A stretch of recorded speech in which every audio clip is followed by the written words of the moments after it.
bære die woord.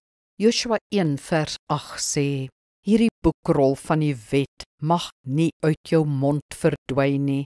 Jy moet dit dag en nag mymerend prewel, sodat jy alles wat daarin geskryf is, nougeset kan nakom, want dan sal jy voorspoedig wees op jou pad, dan sal jy sukses behaal.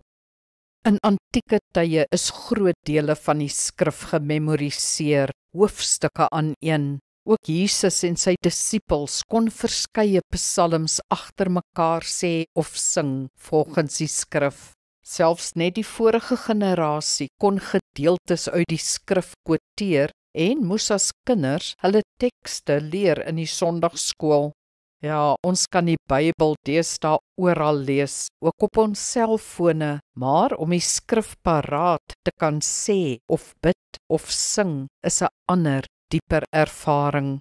Dis minder rasioneel, meer visceraal, meer hart. Om die skrif te herhaal kan jou op God fokus, of kalmeer of troos, soos geen selfoon kan hê.